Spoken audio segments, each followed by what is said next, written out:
Jagannath everyone welcome to let's infinitive learning. आज आम ये वीडियो ओटीईटी एग्जाम रे आसवाक थिबा सोशल स्टडी हिस्ट्री भारत रे ईस्ट इंडिया कंपनी प्रतिष्ठा विषय रे इंपोर्टेंट पॉइंट्स डिस्कसन करबा।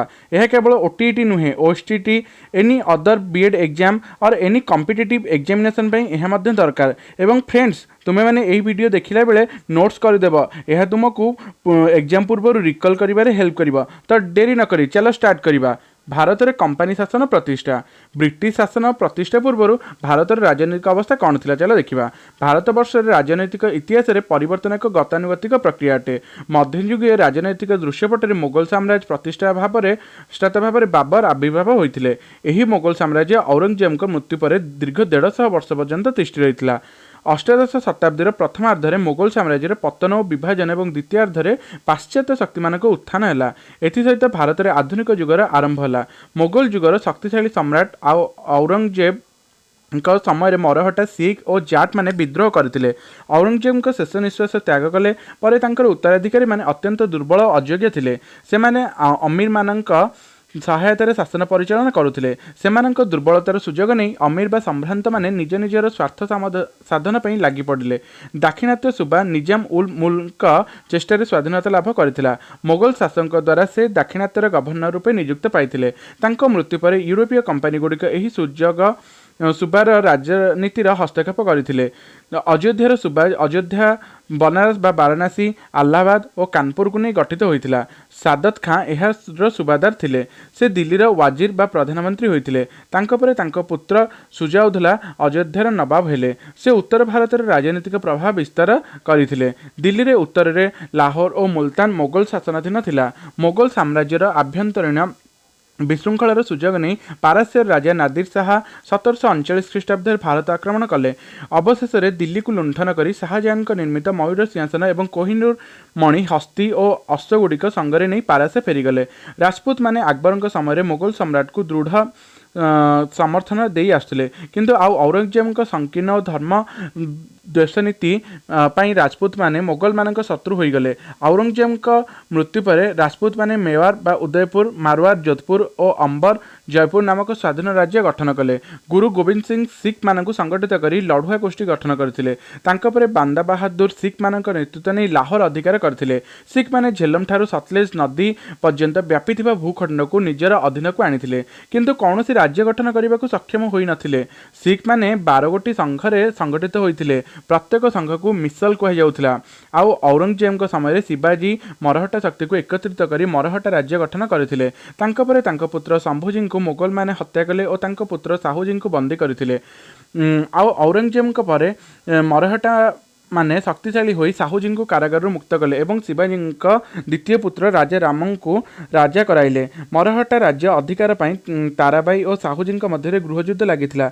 साहूजी तांको विश्वस्त पेशवा प्रधानमंत्री बालाजी विश्वनाथ सहायता सिंहासन अधिकार कले। बालाजी पर प्रथम बाजीराव मरहटा मानक शासक हेले। तांको परे मरहटा शक्ति दुर्बल हो पड़ा। अफगान राजा अहमद शाह अब्दाली मरहटा राज्य आक्रमण कले। 1761 ख्रीष्टाब्द तृतीय पानीपत युद्ध में मरहटा माने परास्त हेले। भारतर कंपनी शासन भित्ति स्थापन हला विषय पढ़ा। प्राचीन युगरू भारत सहित यूरोपीय देश मानक वाणिज्य कारोबार स्थलपथ और जलपथ माध्यम चलता। कन्स्टान्टिनोपल दे यूरोप सहित वाणिज्य कारोबार चलुला। 1453 ख्रीष्टाब्द तुर्की माने कन्स्टान्टिनोपल अधिकार कलापर भारत और यूरोप मध्य वाणिज्य कारोबार बाधाप्राप्त है। कन्स्टान्टिनोपल आधुनिक इस्तानबुल हला तुर्की राज्यर प्राचीन शिक्षा और संस्कृति और वाणिज्य स्थली थिला। पोर्तुगीज माने भारतर को आसी यूरोपीय मानक उद्देश्य सफल करथिले।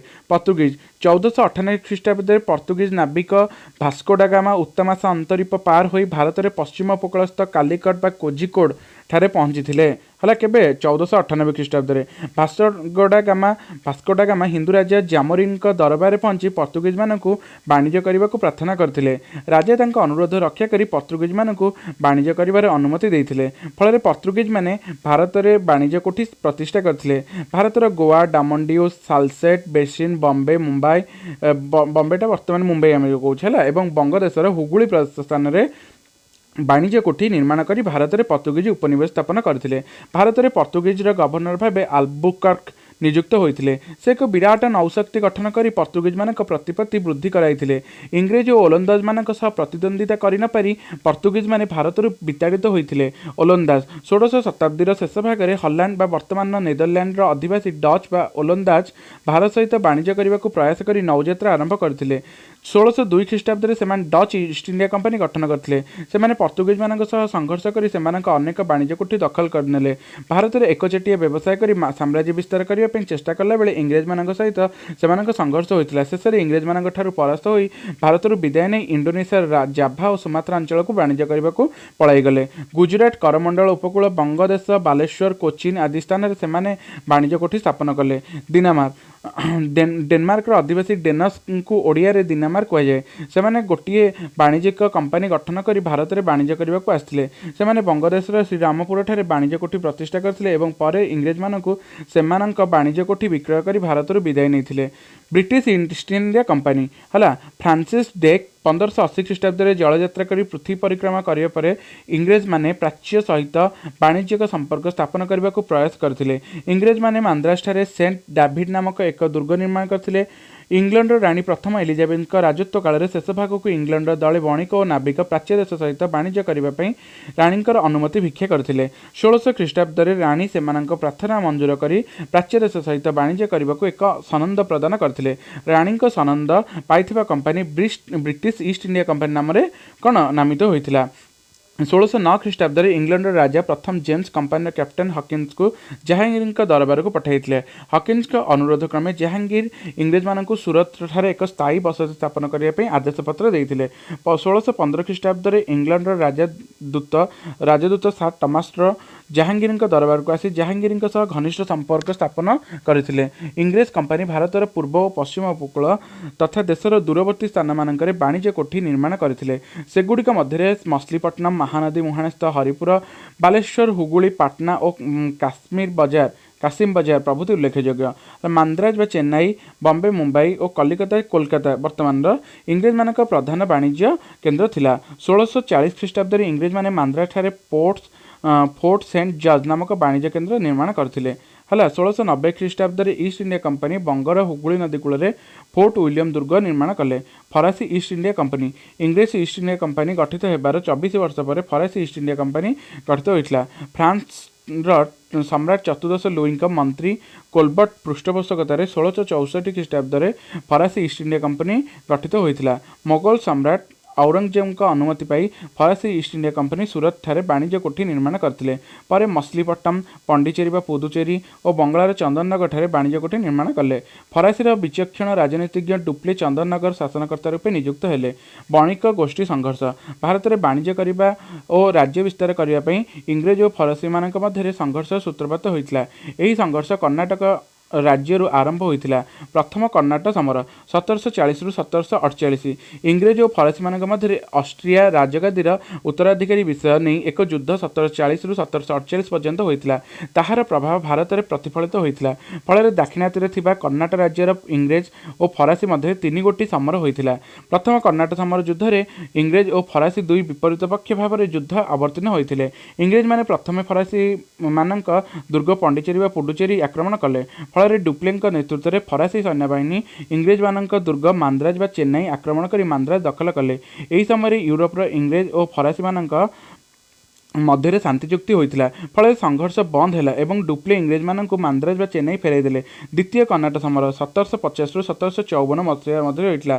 शांति चुक्ति अनुଯାयी भारत में इंग्रेज और फरासी मानक मध्य शत्रुतार अवसान होते हैदराबाद और कर्णाटक नवाब पद पर पुणी संघर्ष अवतीर्ण होते। इंग्रेज माने अनवर को समर्थन करुवा बेले फरासी माने चांदा साहेब को समर्थन करुले। फल युद्ध आरंभ हो अनवर उद्दीन परास्त और निहत हेले। चांदा साहेब कर्णाटक नवाब हेले। हैदराबाद सिंहासन निजाम का पुत्र नासिर जंग और नाती मुजाफर जंग मध्य कंदल लगी। इंग्रेज माने नासिर जंग को और फरासी माने मुजाफर जंग को समर्थन कर युद्ध अवतीर्ण हेले। डुप्ले षड्यंत्र नासिर जंग परास्त और निहत हेले। मुजाफर जंग हैदराबाद निजाम हेले। फल भारत फरासी शक्ति वृद्धि पाइला। यही समय इंग्रेजर चतुर विचक्षण युवक क्लाइव इंग्रेज सेनाबाहिनी परिचालन दायित्व बहन कले। इंग्रेज माने कर्णाटकर राजधानी आक्रट अधिकार कले।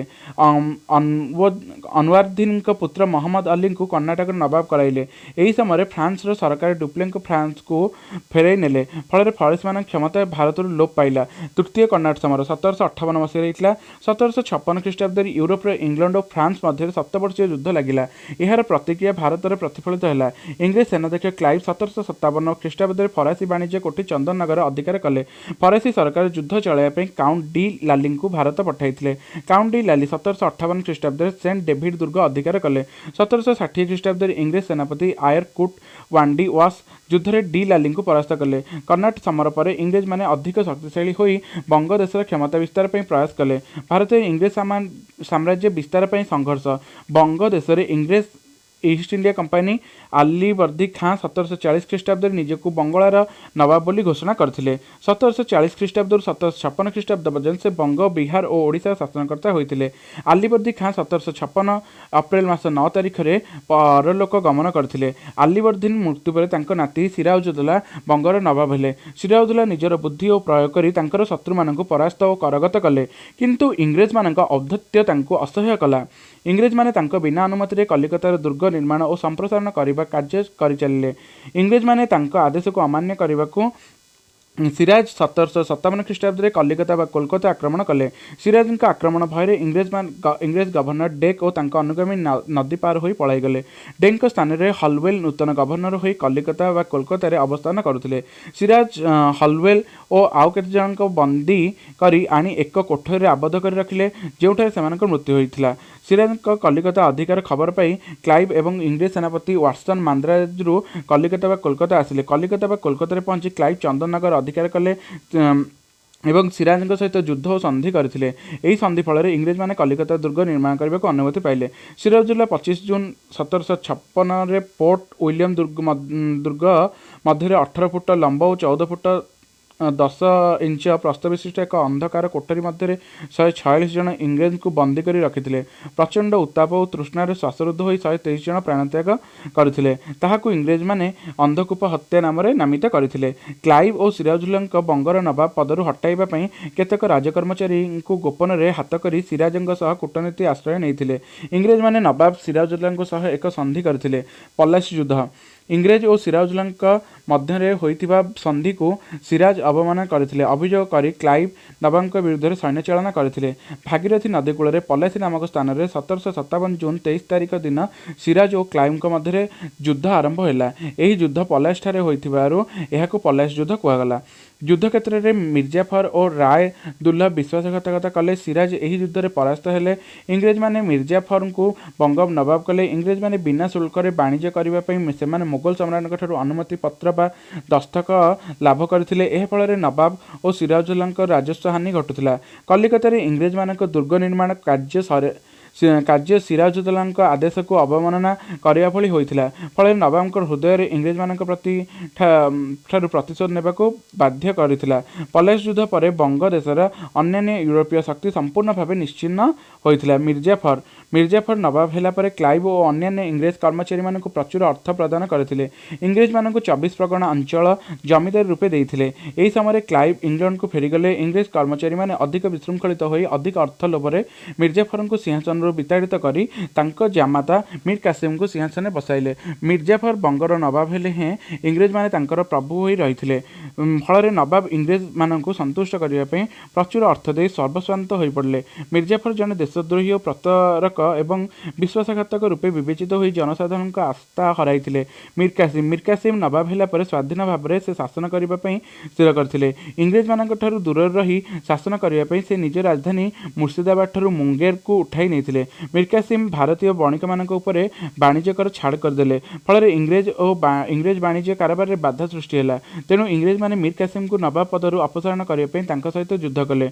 मीर कासिम परास्त होई अयोध्या नवाब आश्रित होई रहिले। अयोध्या नवाब सुजाउद्दौला और मोगल सम्राट शाह आलम मीर कासिम को साहाय्य देबाकू आगे आसिले। दैत्य शासन बक्सार युद्ध पर इंग्रेज माने बंगर प्रकृत शासक हेले। क्लाइव बंग शासन व्यवस्था को दुई भाग विभक्त करदे। बंगर नवाब हाथ में शासन और विचार विभाग रहा। कंपानी हाथ में सामरिक और राजस्व आदाय दायित्व रहा। यह द्वैत शासन कहगला किंतु द्वैत शासन द्वारा शासनगत विशृंखला देखा। 1771 ख्रीष्टाब्द द्वैत शासन व्यवस्था को प्रत्याहार करागला। प्रथम मैसूर सम्राट दाक्षिणात्य मैसूर एक स्वाधीन राज्य 1761 ख्रीष्टाब्द हैदर अली यार शासक होते। से पड़ोशी राज्यगुड़िक अधिकार करने को चेष्टा कले। फल मरहट्टा और हैदराबाद निजाम इंग्रेज मान सहित मिसी हैदर अली विरुद्ध में 1767 ख्रीष्टाब्द युद्ध घोषणा कले। यह युद्ध में हैदर अली मिलित बाहिनी को परास्त कले। फल 1769 ख्रीष्टाब्द इंग्रेज बाध्य होई हैदर अली संधि कले। द्वितीय मैसूर समर हैदर अली कर्णाटक आक्रमण करने समय इंग्लैंड कर्नेल बेरिंग इंग्रेज सैन्य नहीं हैदर को प्रतिरोध कले। हैदर पुत्र टीपू सुल्तान कर्नेल बेरिंग को परास्त कर आक्रट अधिकार कले। इंग्रेज माने हैदर राज्य में अवस्थित माहे नामक फरासी वाणिज्य कोठी को दखल करने को हैदर अली और इंग्रेज मान मध्य युद्ध है। युद्ध चली समय 1782 ख्रीष्टाब्द हैदर अली प्राणत्याग कले।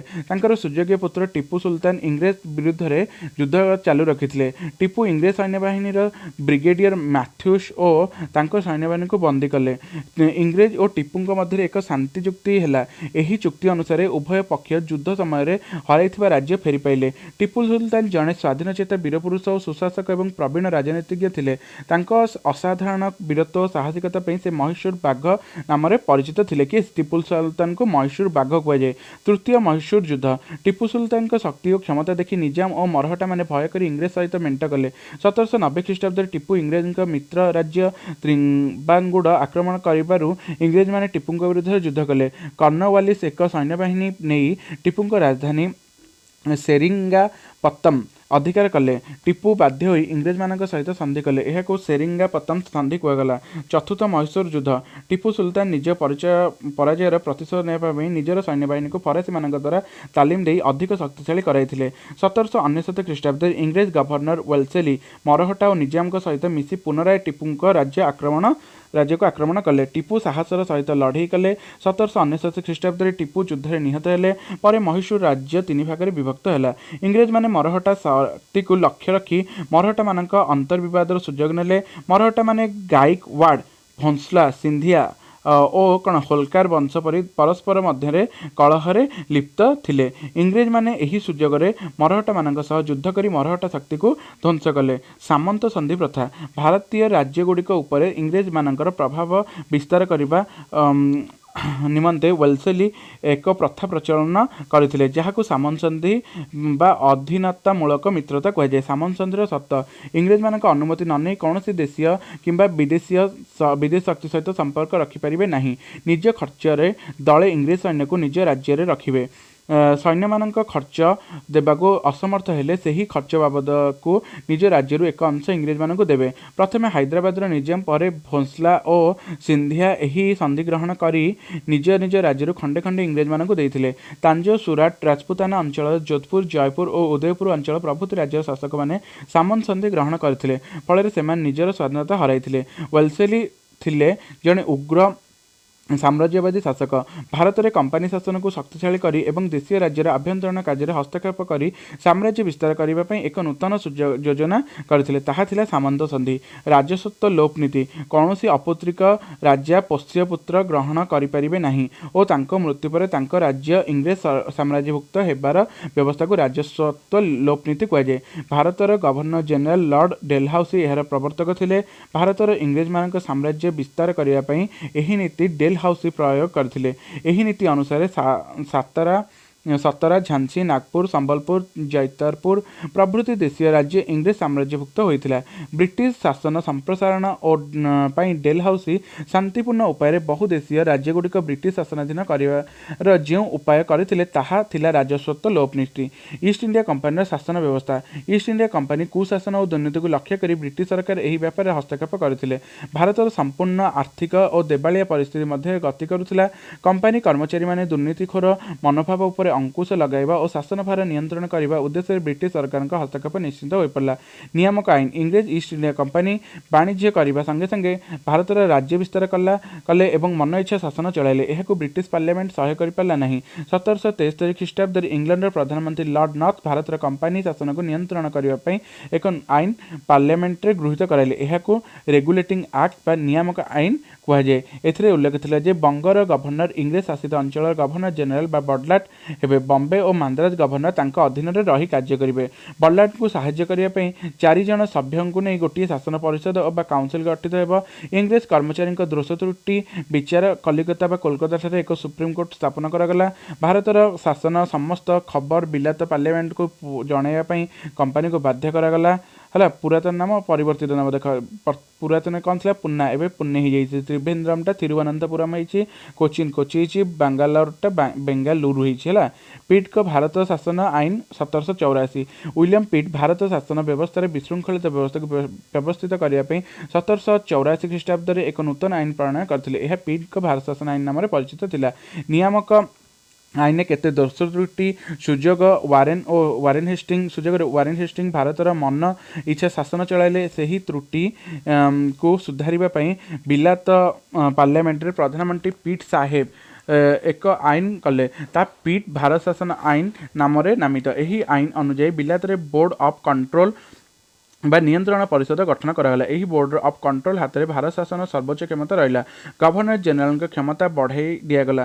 शासन कार्य परामर्श देवाक एक सभा रहा। यही सभार 3 जण सभ्य रहिले। यहीपरि भाव में गोटे शताब्दी मध्य ईस्ट इंडिया कंपनी गोटे वाणिज्यिक संस्थार भारतर शासक हो पारिथिला। तो फ्रेंड्स यह थिला हिस्ट्री भारत रे ईस्ट इंडिया कंपनी प्रतिष्ठा विषय रे इंपोर्टेंट नोट्स। जदि आपण मानक एही वीडियो टी कौन इनफॉर्मेटिव लगी तेबे लाइक शेयर एंड सब्सक्राइब करने को भूलिबेनी। Thank you for watching.